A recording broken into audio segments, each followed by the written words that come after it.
तन्मे जिन्वतम् क्षत्रगुं सन्धत्तन्मे जिन्वतम् ईशगुं सन्धत्तन्तां मे जिन्वतम् ऊर्ध्वगुं सन्धत्तन्तां मे जिन्वतम्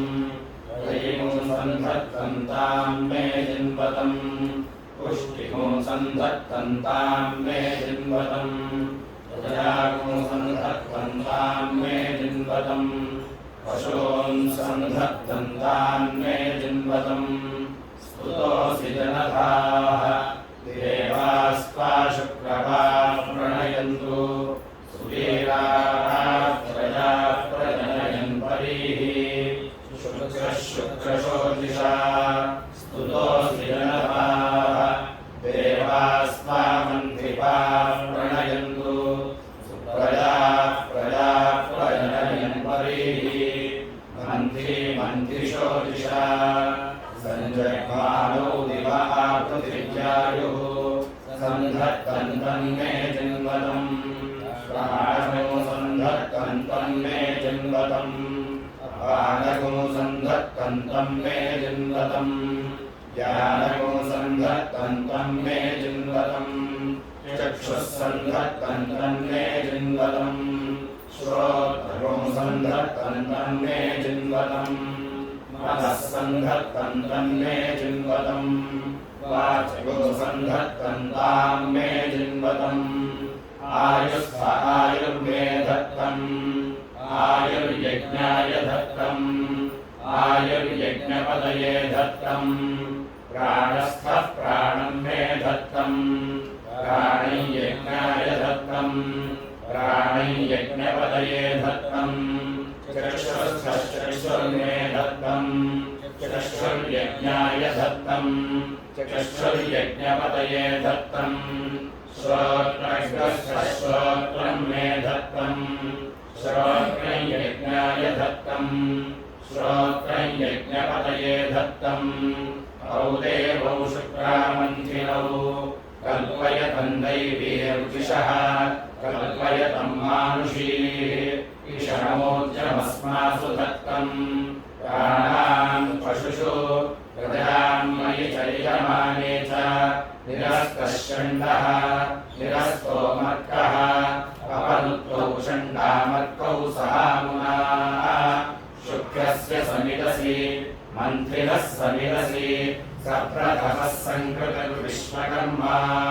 सप्रथमो मित्रो वरुणो अग्निः सप्रथमो बृहस्पतिश्चिकित्वान् तस्मादिन्द्राय सुतमाजुहोमि पृथिव्यास्मग्निमादधीता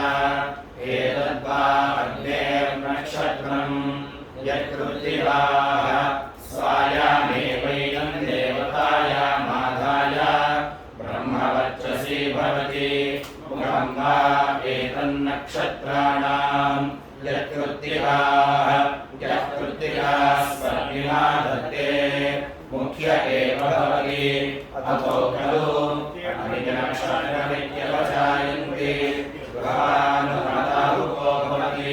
प्रजापति रोहिण्यामग्निमसृजत तं देवा रोहिण्यामादधत ततो वैते सर्वान् रोहानरोहन् तद्रोहिण्यै रोहिणित्वम्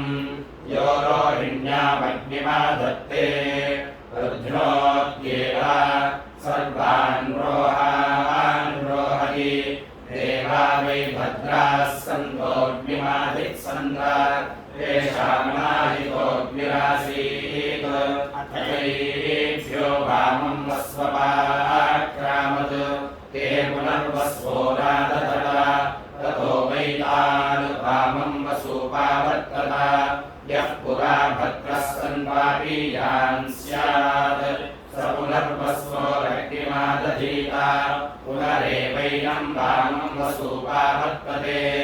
भद्रो भवति यः कामयेत न कामाये प्रजाः स्युति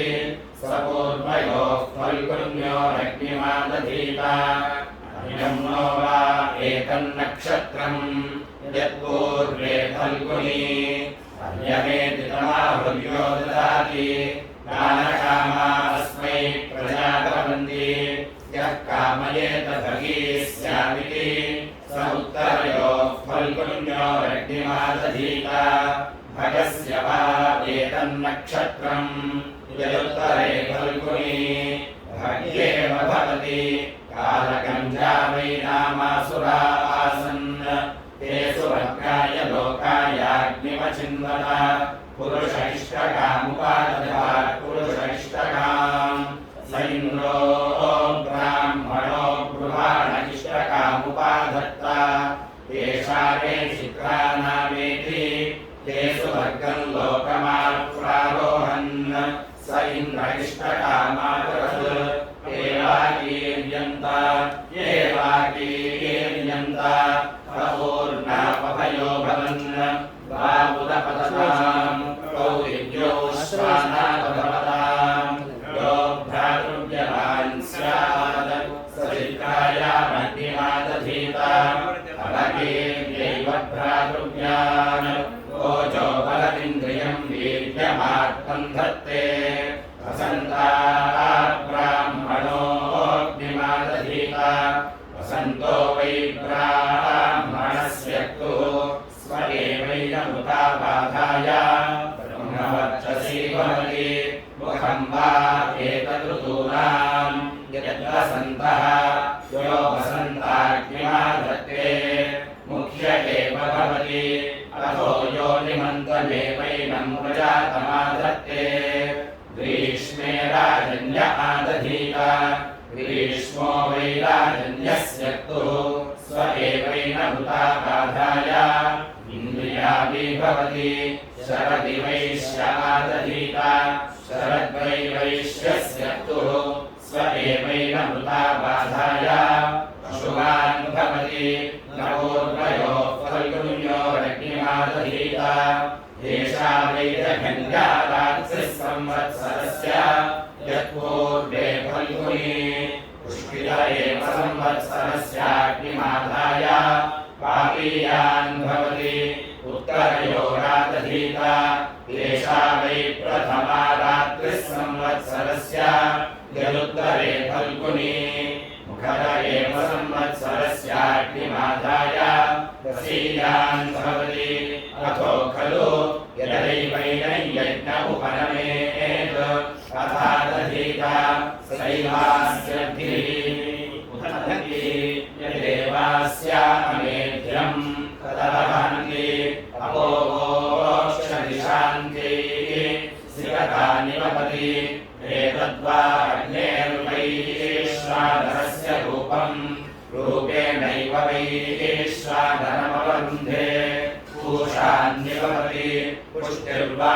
एषा प्रजननम् यजुषाः पुष्यामेव प्रजननेऽग्निमाधत्ते अथो संज्ञानदेव संज्ञानगृह्ये तत्पशूनाम् यजुषाः या वा पृथिवी सहस्ताम् ते विदति अब्रूताम् अस्मे बलौ सह यज्ञियमि यदमनुष्या यज्ञियमासीत् तदस्यावदधात् तदूषा भवन् यदस्या यज्ञियमासीत् तदमुष्यामदधात् तदशश्चन्द्रमसि कृष्णम् उषा निमवन्नरोऽध्यायेत् या वा पृथिव्योरेव यज्ञियेऽग्निमाधत्ते अग्निर्देवेभ्यो निलायिता आभूरूपम् कृत्वा स पृथिवीम् प्राविशत् स ऊतेः कुर्वाणः पृथिवीमनुसमशत् तदानुकरीषमभवत् यदा कुकरीषमु संहारो भवति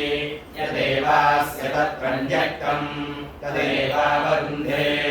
ऊर्जं वा एतयोदसं पृथिव्यामुपरीका उद्रिहन्ति यद्गल्मीकमपासंभारो भवति ऊर्जमेव रसं पृथिव्यामवरुन्धे अथो श्रोत्रमेव श्रोत्रगृह्ये तत्पृथिव्याः यद्गल्मीकः अवधिरो भवति य एवं वेद प्रजापतिः प्रजाः सृजता तासामन्नमुपाक्षीयत ताभ्यः सूदमुपप्राभिनत् ततो अन्नाक्षीयत यस्य सूतः सम्भारो भवति नास्य गृहेऽन्नं क्षीयते आपो वा इदमग्रे सलिलमासीत् तेन प्रजापतिश्राम्यत् कथमिदग्रस्यादिति सोपश्यत् पुष्करपर्णं तिष्ठत् सोमन्यत अस्ति वै तत् यस्मिन्निदमधितिष्ठतीति सवराहो रूपं कृत्वोपन्यमच्यत् सर्वपृथिवीमहाच्छत् तस्या उपहत्योदमच्यत् तत्पुष्करपर्णेः प्रथयत् निरप्रथयत् तत्पृथिव्यै पृथिवित्वम् अभूद्वाहिनमिति तद्भूम्यै भूमित्वम् तान् दिशो नुवातः समभवत् तामूषत्कराभिर्मुहत् शम्वैनो भूदिति तच्छर्कराणागुंशर्करत्वम् यद्वराहरिहतम् सम्भारो भवति अस्यामेवाचं भट्कारमग्निमादत्ते शर्करा भवन्ति भृत्यैः अथो शन्वाय सरेता अग्निराधेयैत्याहुः आपो वर्णस्य मत्तय आसन् ता अग्निरभ्यध्यायत् ताः समभवत् तस्य रेतः परापतत् तद्धिरण्यमभवत् यद्धिरण्यमुपास्यति सरेतसमेवाग्निमाधत्ते पुरुष इन्द्रैः स्वाद्रेतसो बीभत्सनैत्याहुः भत्सायै अधिप्रयच्छति आर्तिमेवाधिप्रयच्छति अग्निर्देवेभ्यो विलायत अश्वो रूपं कृत्वा सोऽश्वत्थे संवत्सरमतिष्ठतु तदश्वत्थस्याश्वत्थत्वम् यदाश्वत्थः सम्भारो भवति यदेवास्य तत्प्रण्यक्तम् तदेवावरुन्धे एवा वा ऊर्जं यवदन्त तत उदुम्बर उदतिष्ठतु ऊर्ध्वा उदुम्बरः यदौदुम्बरः सम्भारो भवति ऊर्जमेवावरुन्धे तृतीयस्यामितो दिविसोमः आसीत् तङ्गायत्र्याहत् तस्य पर्णमच्छिद्यत तत्पर्णो भवत् तत्पर्णस्य पर्णत्वम् यस्य पर्णमयः सम्भारो भवति सोमतीर्थमेवावरुन्धे देवानि ब्रह्मन्न वदन्त तत्पर्ण उपाशृणोत् शुश्रवामे नाम यत्पर्णमयः सम्भारो भवति ब्रह्मवर्चसमेवावरुन्धे प्रजापतिरग्निमसृजा सोऽविधे प्रमाधक्ष्यतीति तमोशम्याशमयत् तच्छम्यैषमित्वम् यच्छमीमयः सम्भारो भवति शान्त्या प्रदाहाय अग्नेः सृष्टस्य यतः विकलङ्कदम्भाच्छत् यद्वैकङ्कतः सम्भारो भवति भामेवावरुन्धे सहृदयोऽग्निराधेयैत्याहुः मरुतोऽग्निरग्निमतयन् तस्य दान्तस्य हृदयमाच्छिन्दन् सा शनिरभवत् जनशनिहतस्य वृक्षस्य सम्भारो भवति सहृदयमेवाग्निमाधत्ते द्वादशसु विक्रामेष्वग्निमादधीत द्वादशमासाः संवत्सरः संवत्सरा देवैनमवरुध्याधत्ते यद्वादशसु विक्रामेष्वादधीत परिमितमवरुन्धीत चक्षुर्निमितादधीत यद्वादश विक्रामा इति परिमितं चैव परिमितं चावरुन्धे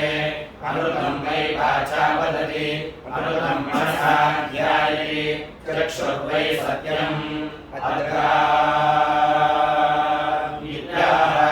अदर्शमिति तत्सत्यम् यश्चक्षुर्निमितेऽग्निमाधत्ते सत्य एवैनमाधत्ते तस्मादाहिताग्निर्नामृतं वदेत्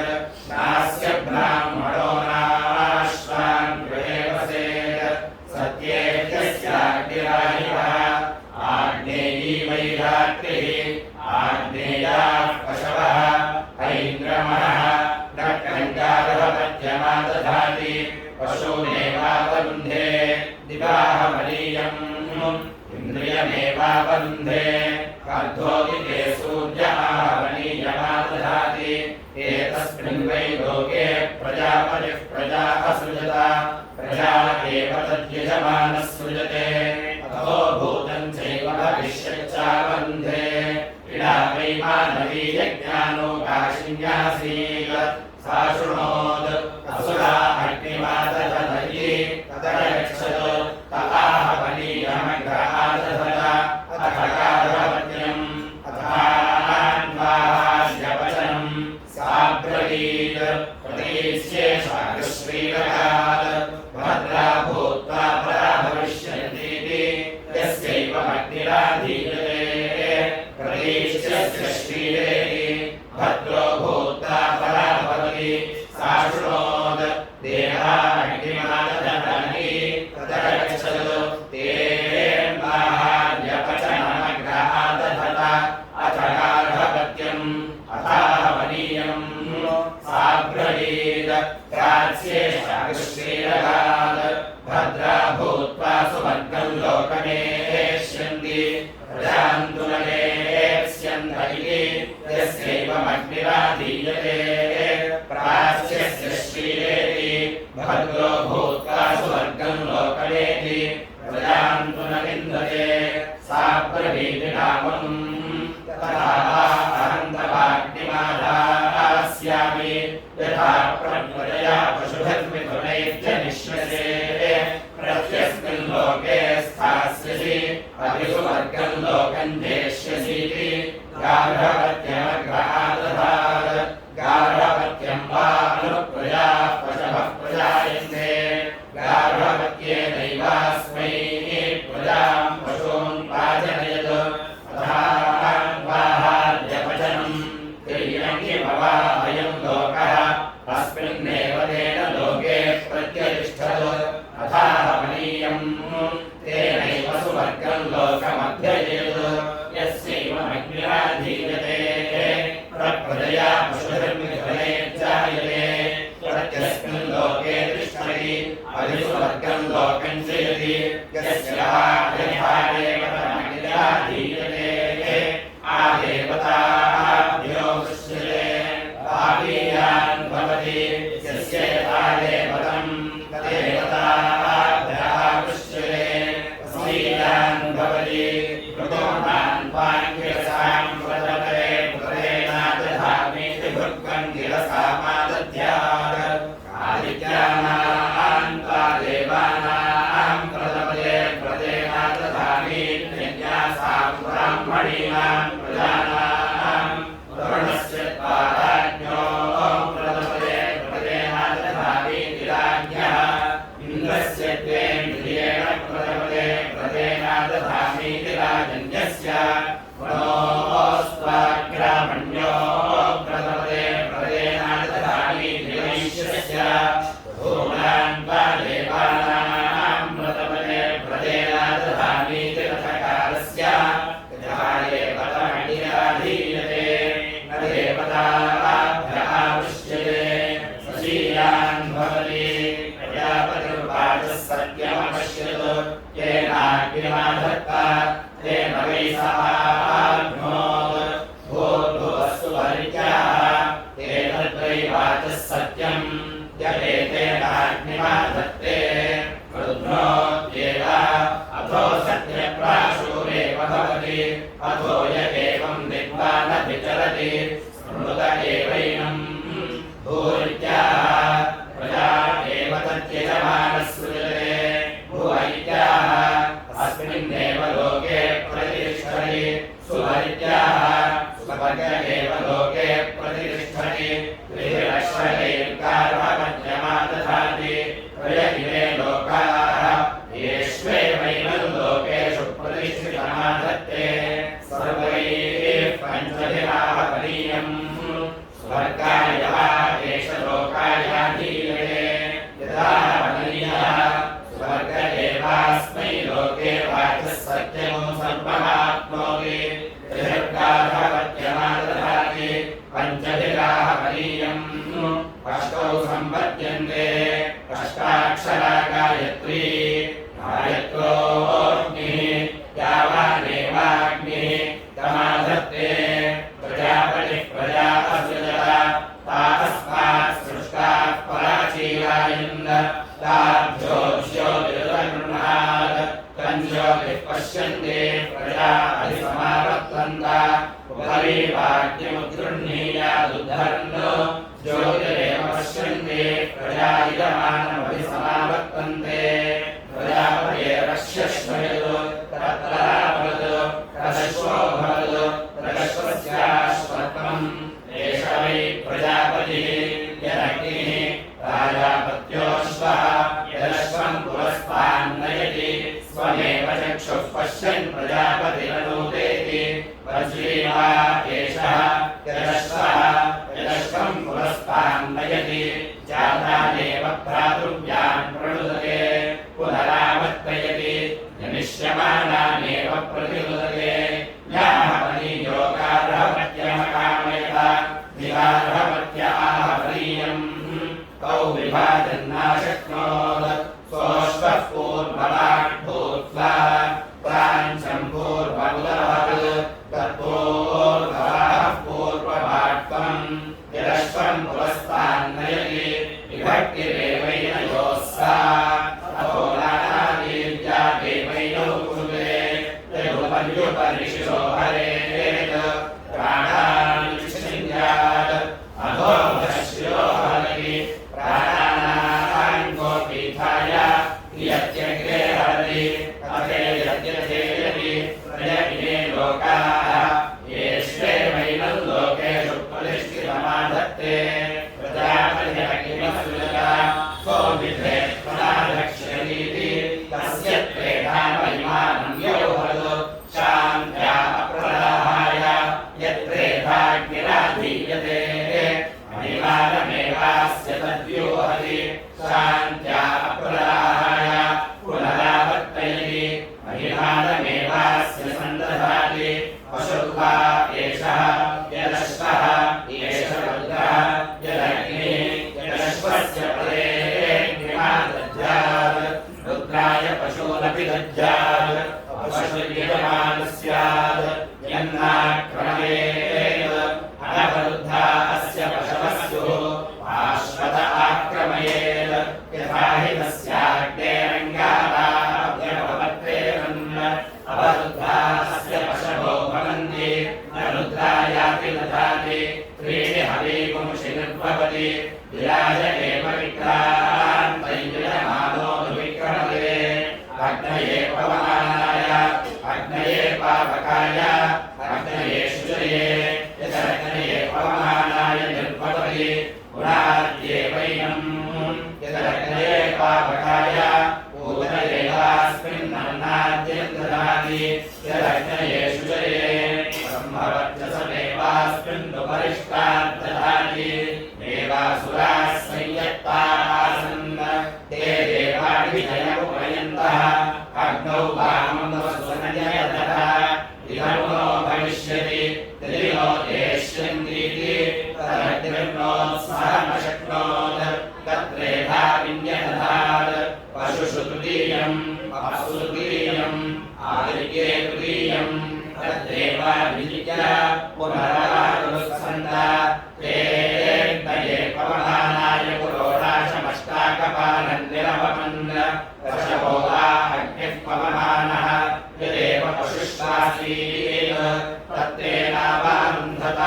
तेऽग्नये पावकाय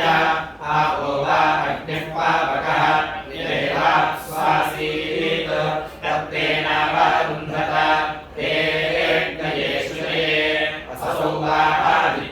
आदित्योऽग्निश्रीः यदेवादित्यासीत् तत्तेनावारुन्धत ब्रह्मवादिनो वदन्ति नमो वामयिता अज्ञातेयस्य आज्ञेयो वा अष्टाकपालो ज्ञातेयमिति यत्तन्निर्वपेत् नैतानि यथात्मा स्यात् दाङ्गानि तादृगेव तत् यदेतानि निर्वपेत् नतम् यथाङ्गानि स्युः तात्मा तादृगेव तत् उभयानि सह निरुद्यानि यज्ञस्य सात्मत्वाय उभयम् वा एतस्येन्द्रियम् वीर्यमाप्यते योऽग्निमाधत्ते ऐन्द्राग्नवे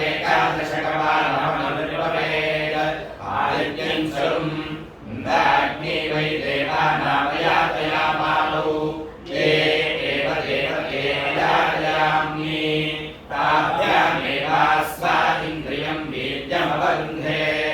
आदित्यो भवति इयं वा अदितिः अस्यामेव प्रतिष्ठति धेन्यैव एतद्वेदः राज्यम् अनवस्तण्डुलाः युजनमेवावरुन्धे हृदे भवति यज्ञस्यादोक्षान्तत्वाय चत्वार आरुषेयाः प्राश्नन्ति दिशामेव ज्योतिषि जुहोति पशवो वा एतानि हवीगुंषि एष रुद्रः विदर्हिः यत्सद्य एतानि हवीगुंषि निर्वपेत् रुद्राय पशूनपि दद्यात् पशुनियमानः स्यात् यन्नाम निर्वपेत् अनवरुद्धास्य पशवः स्युः द्वादशसुरात्रीष्वनु निर्वपेत् संवत्सरप्रतिमा वै द्वादशरात्रयः संवत्सरेणैवास्मै रुद्रवंशमयित्वा पशूनवरुन्धे यदेकमेकमेतानि हवीगुंषि निर्वपेत् यथा त्रीण्यावपनानि पूरयेत् जनप्रजनमुष्मिषेत् एवं निरुप्य उत्तरे समस्येत् तृतीयमेवास्मै लोकमुक्षिपुंशतिप्रजननाय तं प्रजया पशुभिरणमुपजायते अहो यज्ञस्यैवैषाभिक्रान्तिः रथचक्रं प्रवर्तयति मनुष्यरथेनैव रथं प्रत्यवरोहति ब्रह्मवादिनो वदन्ति होतव्यमग्निहोत्रा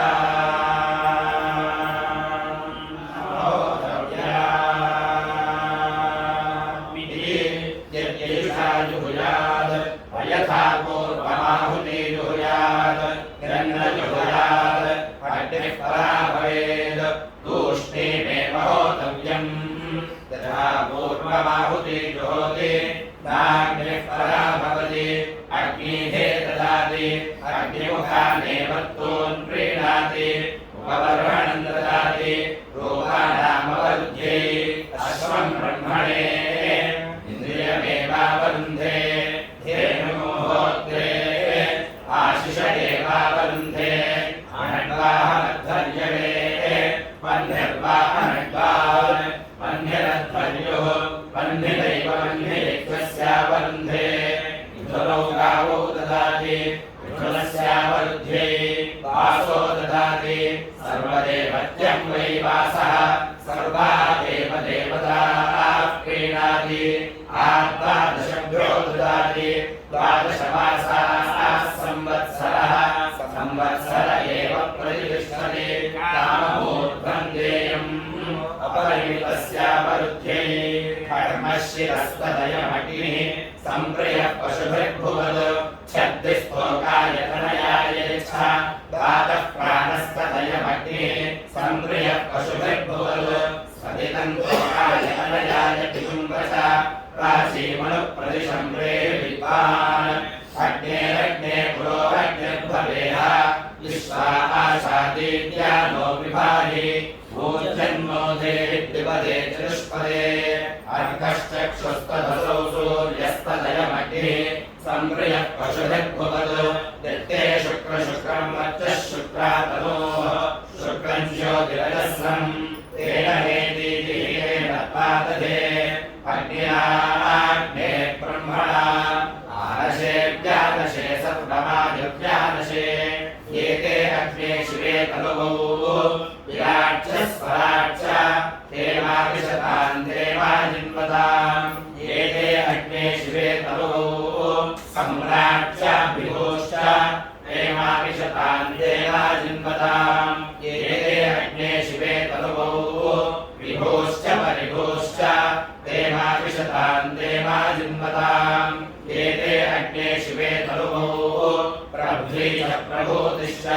देवाभिशतान् देवाजिन्वताम् यास्ते अग्ने शिवास्मनुवः ताभिस्पादहे यास्ते अग्ने घोरास्मनुवः ताभिरम्यकश्च इमेवा एते लोका अग्नयः ते निरव्यावृत्ता आधीयेरन् शोचये युज्यमानम् भगवश्शिर इति गार्हपद्यमादधाति वातः प्राण इत्यन्वाहार्यवचनम् अर्कश्चक्षुरित्याहवनीयम् तेनैवैनान् व्यावर्तयति तथा न शोचयन्ति यजमानम् तदनन्तरमविवायते गार्हपत्यः दीयमाने राधन्तरो वा अयम् लोकः अस्मिन्नेवैनम् लोके प्रतिष्ठितमाधत्ते वामदेव्यमविवायवुद्रीयमाणे अन्तरिक्षम् वै वामदेव्यम् अन्तरिक्ष एवैनम् प्रतिष्ठितमाधत्ते अथो शान्तिर्वै वामदेव्यम् शान्तमेवैनम् वशव्यमुद्धरते बृहदीयमाने बाधतो वा असौ लोकः अमुष्मिन्नेवैनम् लोके प्रतिष्ठितमाधत्ते प्रजापतिरग्निमसृजता सोऽश्वो बालो भूत्वा वारवन्तीयेनावारेत तद्वारवन्तीयस्य वारवन्तीयत्वम् शैतेरश्येति अकुला तस्यैतस्य शैतत्वम् यद्वारवन्तीयमविकायले वारयित्वैवैनम् प्रतिष्ठितमाधत्ते श्वेतेन श्वेती कुरुते धर्मशिरैराधवद्यमादधाति सजीवृषारमेवैनमाधत्ते उपैनमुत्तरो यज्ञो नमति रुद्रो वा एषः यदग्निः सः दीयमान ईश्वरो यजमानस्य पशूर्यमूसितो सम्प्रियः पशुभिर्भुवदित्याः पशुभिरेवैनको सम्प्रियम् करोति पशूनामहिमुसायै छत्तिस्तोकायतनयाय यच्छेत्याः आशिषमेवैतामाशास्ते बाधः प्राण इत्यन्वाहार्यवचनम् सप्राणमेवैनमाधत्ते स्वदितम् लोकायतनयाय पितुम् वचेत्याः अन्नमेवास्मै स्वदयति राशीमनुः प्रतिशम् प्रेहि विद्वानित्याः विभक्तिरेवैनयोस्वा अथो नानावीर्यावेवैनो कुरुते ऊर्जन्नोधेः त्रिपदे चतुष्पद इत्याह आशिषमेवैतामाशास्ते अर्कश्चक्षुरित्याहवनीयम् अर्को वै देवानामन्नम् अन्नमेवावरुन्धे तेन मे दीदीत्याह समिन्ध एवैनम् आनशेभ्यानश इति त्रिवृलिङ्गयति त्रय इमे लोकाः येष्वेवैनम् लोकेषु प्रतिष्ठितमाधत्ते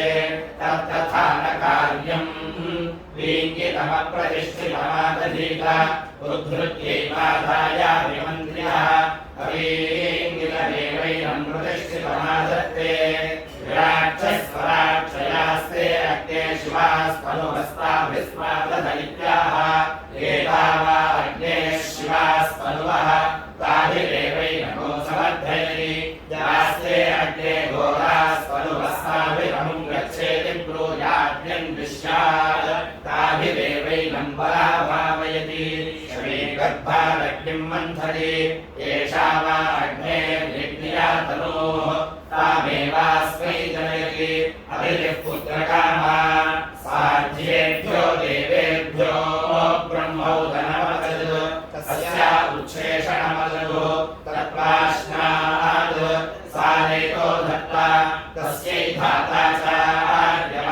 चार्यमाचार्येताम् सा द्वितीयमपचतु तस्या उच्छेषणमददु तत्प्राश्नात् सारेतो दत्ता तस्यै मित्रश्च वरुणश्च जायेताम् सा तृतीयमपचतु तस्या उच्छेषणमददु तत्प्राश्नात् सारेतो दत्ता तस्या अनुमुषश्च भगश्च जायेताम् सा चतुर्थमपचतु तस्या उच्छेषणमददु तत्प्राश्नात् सारेतो दत्ता तस्या इन्द्रश्च विपस्वानुश्च जायेताम् ब्रह्मोदनम् वचति प्रेत एव तद्दधाति प्राश्नन् त्रिब्राह्मणापोदनम् यदाज्यमुच्छिष्यते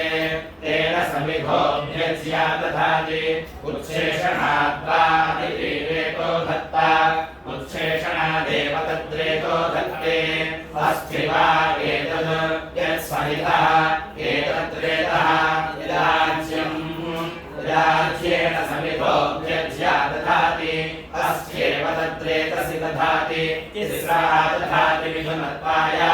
इयतेर्भवन्ति प्रजापतिना यज्ञमुखेन संविताः इयतेर्भवन्ति यज्ञपरुषा संविताः इयतेर्भवन्ति एतावद्वै पुरुषे वीर्यसंविताः आर्द्रा भवन्ति आर्द्रविपरिरेकस्विच्यते चित्रियस्याश्वत्थस्या दधाति चित्रमेव भवति मृतवती भिला दधाति एतद्धा अग्ने प्रियं धाम यद्घृतं प्रियेणैवैनं धाम्ना समर्थयति अथो तेजसा गायत्रीभिर्ब्राह्मणस्या दध्यात् गायत्रछन्दा वै ब्राह्मणः स्वस्य छन्दसः प्रत्ययनस्वाय कृष्णुग्भीराजन्यस्य कृष्णुच्छन्दा वै राजन्यः स्वस्य छन्दसः प्रत्ययनस्वाय जगतीभिर्वैश्यस्य जगती छन्दा वै वैश्यः स्वस्य छन्दसः प्रत्ययनस्वाय करो संवत्सरं गोपायेत् संवत्सरगो हि वेदो हितं वर्धते यद्येन गो संवत्सरेणोपहमेत् समितः पुनरादध्यात् रेत एव तद्धितं वर्धमानमेति नागो समश्नीयात् अस्त्रियमुपेयात् नागो समश्नीयात् यस्त्रियमुपेयात् निर्वीर्यस्यात् नैनमग्निर्वणेत् स्वाधास्य मागो ब्रह्मोदनं वदति आदित्यावादितपुत्तमाः सुवर्गं लोकमायन् देवानियोजन्तं प्रतिनुदन्ते ये खलु वादित्याः यद्ब्राह्मणाः तैरेव सन्तं गच्छति नैनं प्रतिनुदन्ते ब्रह्मवादिनो वदन्ति वासः कार्यः योऽस्मै प्रजां पशून् प्रजनयति शल्यैस्तागोराज्ञमग्निमिन्धीः तस्मिन्नुपद्युषाणेषवेत् यथर्षभायमाशिताञ्जाविच्छायति तादृगेव तद् गोदोर्यभस्माग्निं मन्थति सैव साग्नेः सन्ततिः तमधित्वा प्राञ्चमुद्धरति संवत्सरमेव तद्रेतो हितं प्रजनयति अनाहितस्तस्याग्निरित्याहुः यः समिधो नाधायाग्निमाधत्त इति ताः संवत्सरे पुरस्तादादध्यात् संवत्सरादेवैनमदध्यादत्ते यदि संवत्सरेणादध्यात् द्वादश्यां पुरस्तादादध्यात् संवत्सरप्रतिमा वै द्वादशरात्रयः संवत्सरमेवास्याहिता भवन्ति यदि द्वादश्यां देहे पुरस्तादादध्यात् आहिता एवास्य भवन्ति प्रजापतिः प्रजा असृजत सरिविचारो मन्यत सतको नव्यजः सहात्मनं वीर्यमश्यत् तदवधत तस्मात् सहसोपमसृज्यत सा विराटभवत् तान् देवासुराद्यगृह्णत सोऽब्रवीत् प्रजापतिः मम वा एषा दोहा एव युष्माकमिति सा तदभ्राक्ष्यकरावत् तत्प्रजापतिः पर्यगृह्णात् अथर्वणिकुम्भे गोपायेति सा द्वितीयमुदग्रामत् तत्प्रजापतिः पर्यगृह्णात् तर्यप्रजाम्बे गोपायेति सा तृतीयमुदग्रामत् तत्प्रजापतिः पर्यगृह्णात् षड्गस्य पशून्मे गोपायेति सा चतुर्थमुदग्रामत् तत्प्रजापतिः पर्यगृह्णात् सप्रथसभाम्बे गोपायेति सा पञ्चमुदग्रामत् तत्प्रजापतिः पर्यगृह्णात् सहे बुद्धियमन्त्रं मे गोपायेति अग्नेयवावसानान्यक्रमत तान् प्रजापतिः पर्यगृह्णात् अथो पङ्क्तिमेव पङ्क्तिर्वा एषा ब्राह्मणे प्रविष्टा सामात्मनोऽधिनिर्मिमीते जगद्विराधीयते तस्मादेतावन्तोऽग्नय आधीयन्ते आन्तं वा विदगुं सर्वम् आन्तेनैव आन्तर्गस्पृणोति अथर्वविलुम्बे गोपायेत्याह अन्नमेवैतेन स्पृणोति नर्यः प्रजां मे गोपायेत्याह प्रजामेवैतेन स्पृणोति षड्गुः पशुस्य पशून्वे गोपायेत्याह पशूनेवैतेन स्पृणोति सप्रथसभां मे गोपायेत्याह सभामेवैतेनेन्द्रियज्ञ स्पृणोति अहे बुद्धियमन्त्रं मे गोपायेत्याह मन्त्रमेवैतेन श्रियज्ञ स्पृणोति यदन्वाहार्यपचनेन्वाहार्यं पचन्ति तेन सोऽस्याभीष्टः प्रीतः यज्ञाज्यमधिश्रयन्ति सम्पत्ने व्याजयन्ति तेन सोऽस्याभीष्टः प्रीतः यदा मनीये दुष्करि तेन सोऽस्याभीष्टः प्रीतः यत्सभायां विजयन्ते तेन सोऽस्याभीष्टः प्रीतः यदा वसतेन गोहरन्ति तेन सोऽस्याभीष्टः प्रीतः तथास्य सर्वे प्रीता आधीयन्ते प्रवसनमेष्यन्नेवमुपतिष्ठेतैकमेकम् यथा ब्राह्मणाय गृहे वासुदेवरिदाय गृहाणेति आयुरेव तत् पुनरागत्योपतिष्ठते सा भागेन मेवैषां तद् सा तदभूद्भारोहत् सा रोहिण्यभवत् तद्रोहिण्यै रोहिणित्वम् रोहिण्यामग्निमादधीता स एवैनय्यो नौ प्रतिष्ठितमाधत्ते रुद्ध्नोत्येन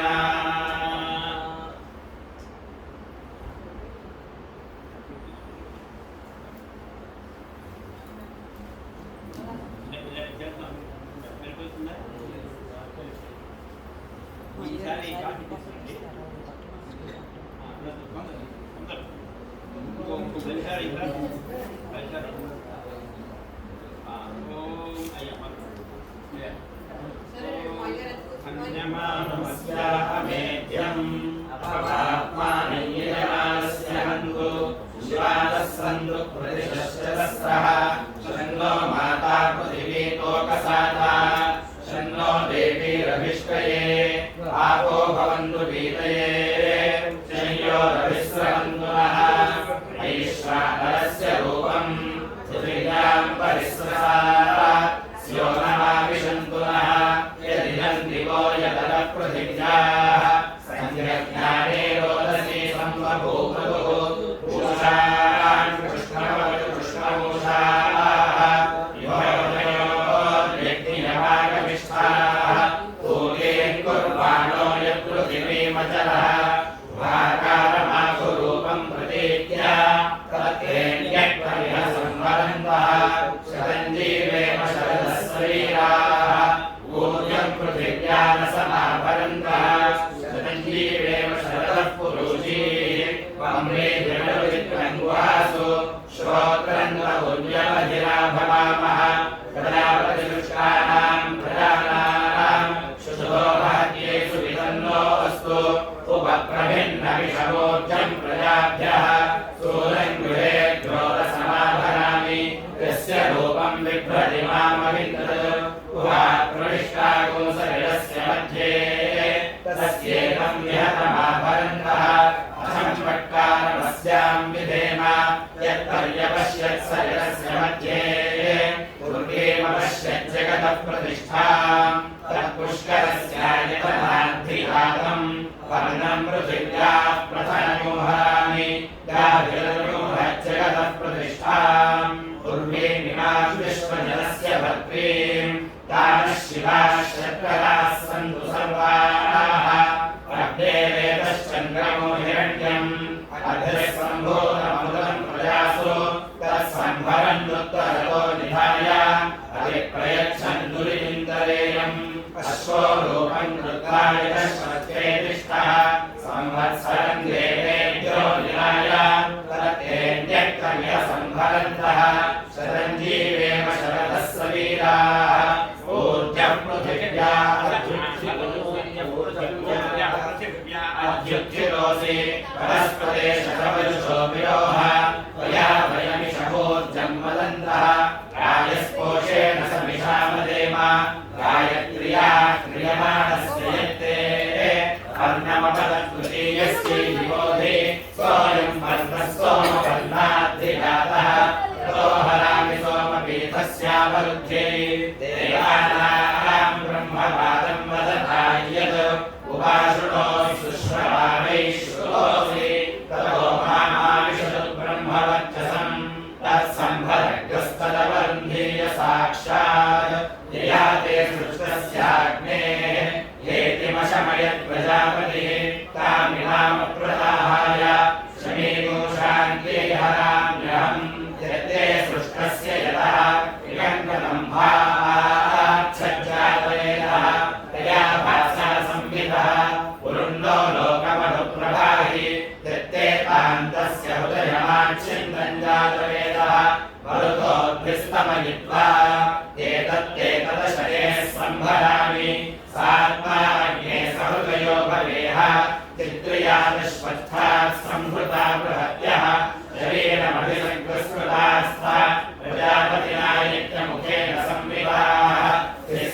अग्नये प्रजनयितवे यो अश्वत्थश्वमी गर्भः आरुरोहत्रे सचा तन्द्रे हरामि ब्रह्मणा यज्ञैः केतुभिः सह यन्त्रा समभरम् जातवेदः यथा शरीरम् भूतेषु न्यक्तम् समृतस्येद शिवः प्रजाभ्यः वृन्दो लोकमरुणेषु विद्वान् प्रवेधसे कवये मेध्याय वचो मन्दारुषभाय कृष्णे यतो भयमभयम् तन्नो अस्तु कवये वामविषेज्ञान् समिधाग्निन्दुपस्यत धुरेर्बोधयतातिथिम् आस्मिनहव्याजुहोतन उपत्ताग्ने हविष्मतीः भृगाजीर्यन्दुहर्यत युषस्व समितो मम कन्दा समिद्भिरङ्गिरः घृतेरवर्धयामसि बृहच्छोचाय विश्य समिध्यमानः प्रथमोऽनुधर्मः समत्कुभिरस्यते विश्ववारः ज्योतिष्वेशो घृतनिर्विक्पारकः सुयज्ञो अग्निर्यजथाय देवान् घृतप्रतीको घृतयो विलग्निः घृतैः समिद्धो घृतमस्यान्नम् घृतपृषस्पा सरितो वहन्ति घृतम् विवन् सूर्या यक्षदेवान् आयुक्ताग्ने हविषोजुषाणः घृतप्रतीको घृतयो निवेदि घृतम् पीत्वापजुचारुगव्यम् विदेव पुत्रमभिरक्षतादिमम् पावग्ने समिधानय्यविष्ठा देवादूतम् चक्रे हव्यवाहम् रुच्रयसम् घृतयो विमाहुतम् वेषम् चक्षुर्दधिरे चोदयन्वति पावग्ने प्रतिबाहुतम् घृतेन सम्मायवस्तु शमिधा समीधिरे सवाबुधानोषधीभिरुक्षितः रुच्रयागुंसि पार्थिवाभितिष्ठसे घृतप्रतीकम् वर्धस्य धूरुषतम् अग्निम् विघ्नन्न समिधानरुञ्जते इन्वानो अक्रो विदधेषु दीर्घ्यतो शुक्रवर्णामुदुलो यगुंसते धियम् प्रजाग्ने संवासय आशाश्च पशुभिः सह पार्श्वाण्यस्मादेहि यान्यासम् सविदुःसवे महे विश्वज्ञे सदने रथस्य अर्वाचीवेतम् धरुणेन हीनाम् अन्तर्वत्नी जन्यम् जातवेदसम् अध्वराणाञ्जनयथः पुरोगाम् आरोहतम् दशकोशत्वरीर्मम कृतेनाग्न आयुषा वर्चसा सह ज्योज्जीवन्मरुत्तरामुत्तरागुंसमाम् दर्शमहम् पूर्णमासं यज्ञम् यथा यजैः कृत्ययपदे स्थो अग्निरेतसौ गर्भम् दधात्वान्ते वामहन्दते तत्सत्यम् यद्वीरम् विभृतः वीरम् च नयिष्यथः ते मत्प्रातः प्रजनिष्येथे ते मात्प्रजाते प्रजनयिष्यथः प्रजया पशुभिर्ब्रह्मवर्चसेन सुवर्गे लोके अनुदात् सत्यमुपैमि मानुषाद्दैव्यमुपैमि दैवेमुवाचै यच्छामि शल्कैरग्निविन्धातः उभौ लोकौ सदेमहम् उभयोर्लोकयोर्विरुद्धा अतिमृत्युन्तराम्यहम् जातवेदो भुवनस्य रेतः निहसिम् च तपसो यच्च निश्यसे अग्निवश्वत्था दधि अव्यवाहम् शमीगर्भाज्जनयोनिगौः अयन्ते योनिर्मृत्युयः यतो जातो अरोचनाः तञ्जानन्नग्न आरोह तथा नो वर्धयामहिम् अपेतवीतमिच सर्पतातः ये प्रस्थपुराणा ये च नूतनाः अराधियम् यमोपसादम् पृथिव्याः अक्रन्निमम् विकरो लोकमस्मै अग्ने भस्मास्यग्ने पुरीशमसि संज्ञानमसियामधरणम् मयि ते कामधरणम् भूयात् संवत्सृजामि हृदयानि जगोदृष्टम् मनो अस्तु वः जगोदृष्टः प्राणो अस्तु वः संयावः प्रियास्तनुवः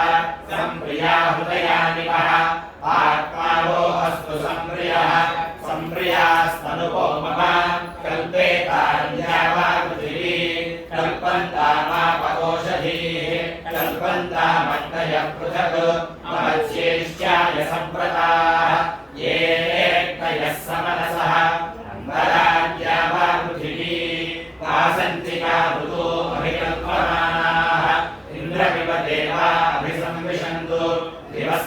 वीर्येण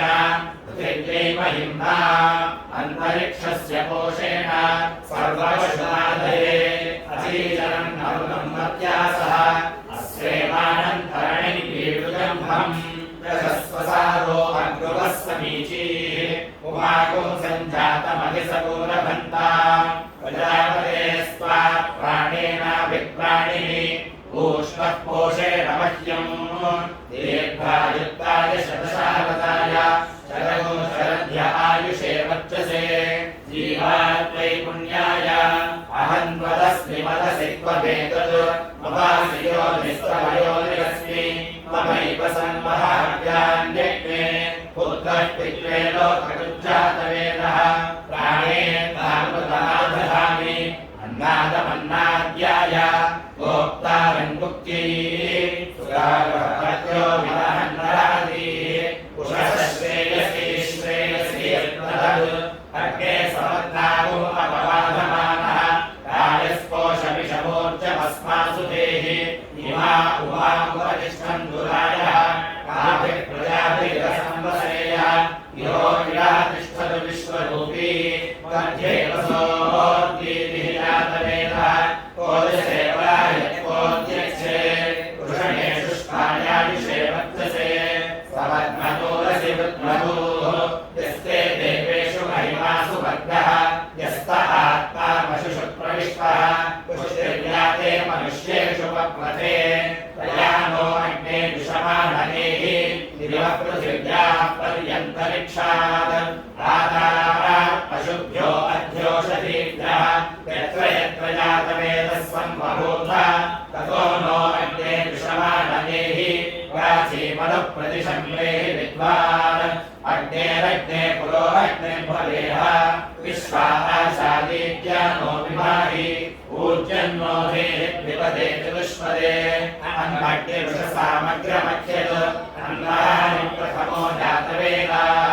अनुसूर्यस्य पुरुत्रा च रश्मीन् अनुद्या वा पृथिवी आतताना विक्रमस्व महागोमसि वेदिषन्मानुषेभ्यः पृषुषु लोकेषु जागृहि यदिदन्दिवो यतः पृथिव्याः संविधाने रोदसी सम्बभूवतुः तयोः पृष्ठे सीदतु जातवेदाः शम्भो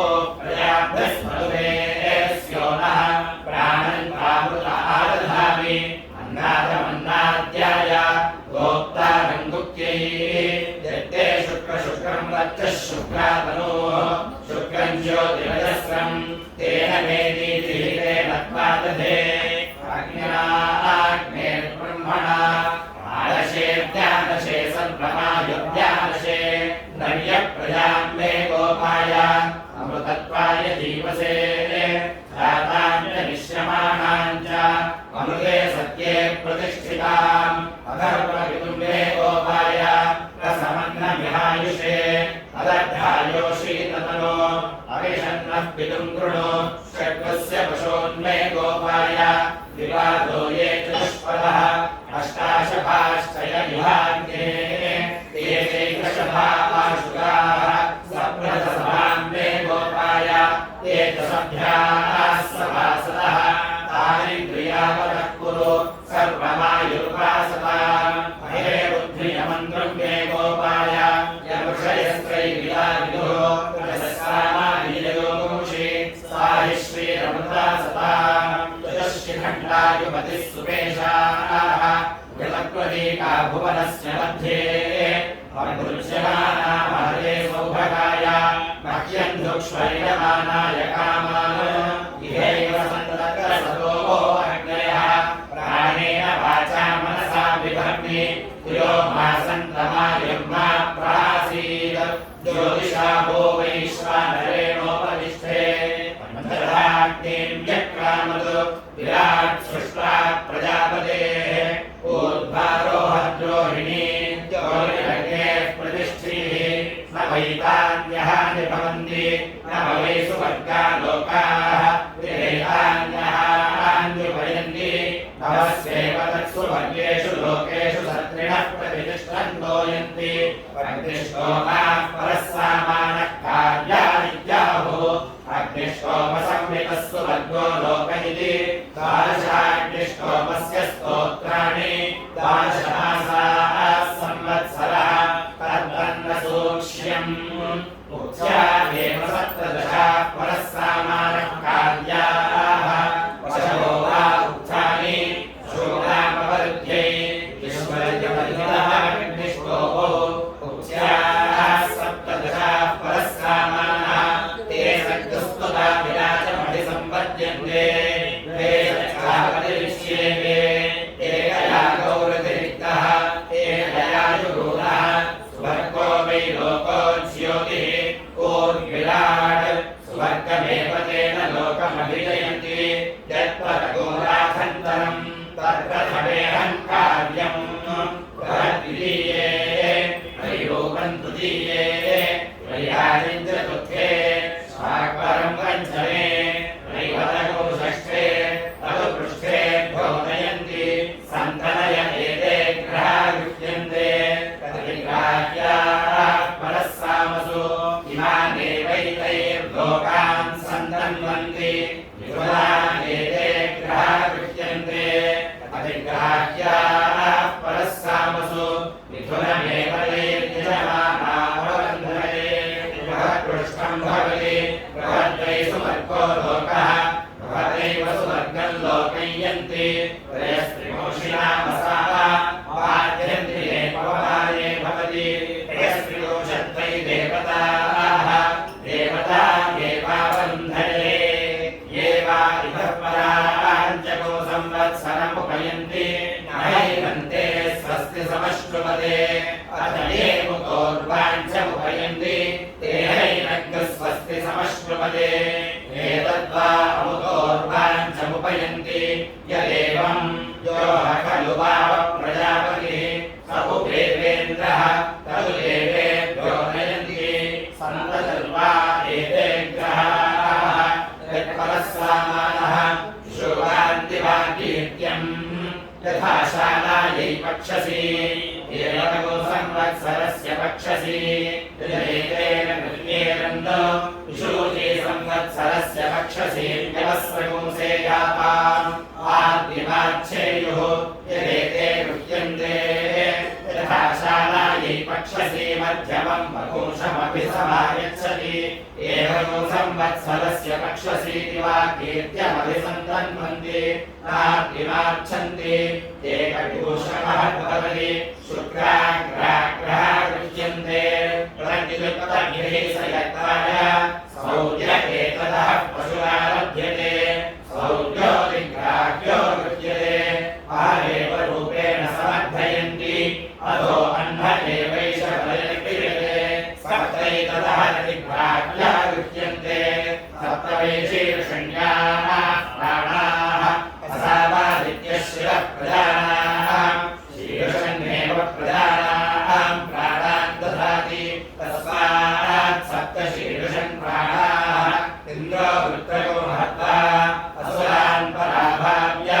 स इमान् लोकान् अभ्येतयत् तस्यासौ लोको न भिजित आसीत् तं विश्वकर्मा भूत्वा अभ्येतयत् यद्वैश्वकर्मणो गृह्यते स्वर्गस्य लोकस्याभिलिप्यै प्रभाएते स्मान् लोकान् स्यवन्ते ये वैश्वकर्मणं गृह्णते आदित्यश्वो गृह्यते इयं वा अदितिः अस्यामेव प्रतिष्ठन्ति अन्योन्यो गृह्येते विश्वान्येवान्येन कर्माणि कुर्वाणायन्ति अस्यामन्येन प्रतिष्ठन्ति तावापरार्धात् संवत्सरस्यान्योन्यो गृह्येते तावुभौ सामः प्रते गृह्येते यज्ञस्यैवान्तं गत्वा उभयोर्लोकयोः प्रतिष्ठन्ति अर्घ्यमुखं भवति अन्नाद्यस्यावरुध्यै एकविपुंश एष भवति एकेन वै देवा एकविपुंशेन आदित्यमित उत्तमको सुवर्गं लोकमारोहयन् स वा एष पित एकविपुंशः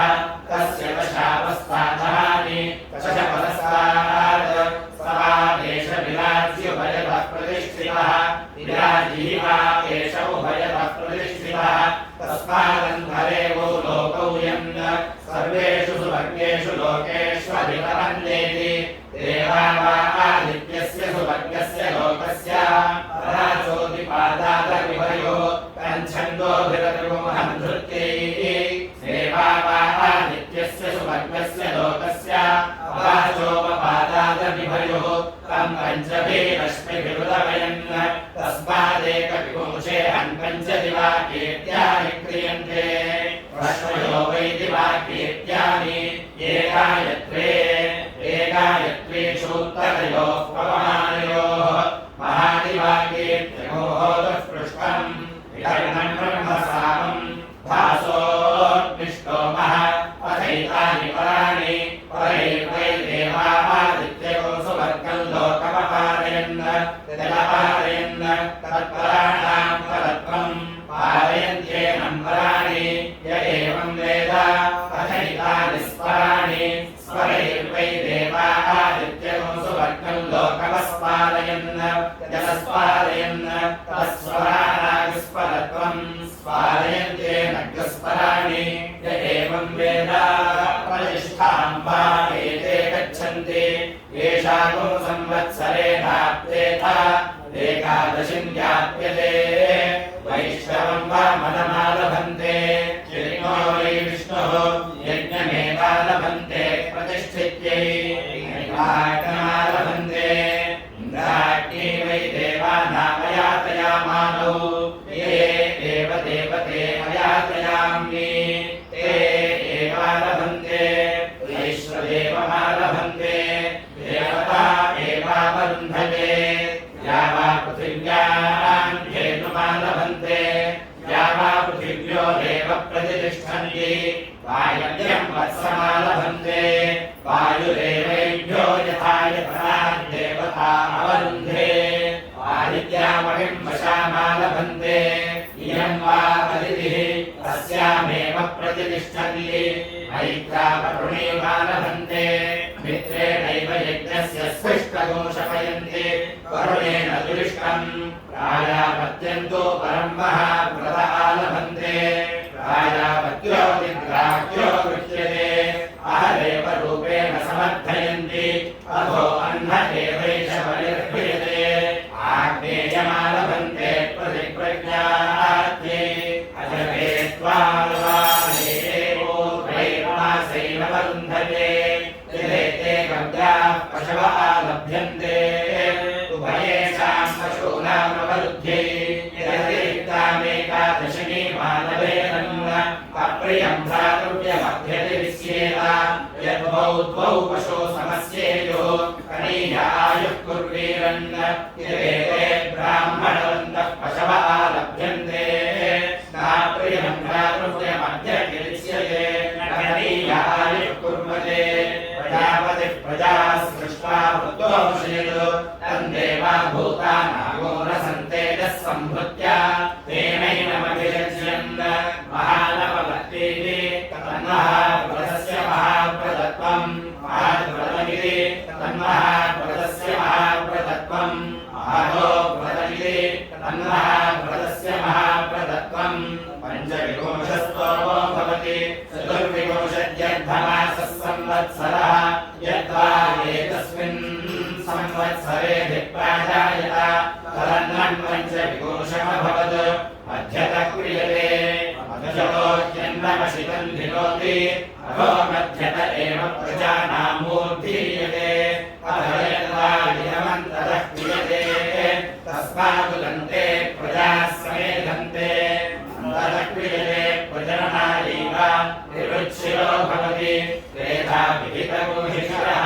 लोकशरीरस्थि राजाः सुवन्ति तस्मात् तत्सर्वेव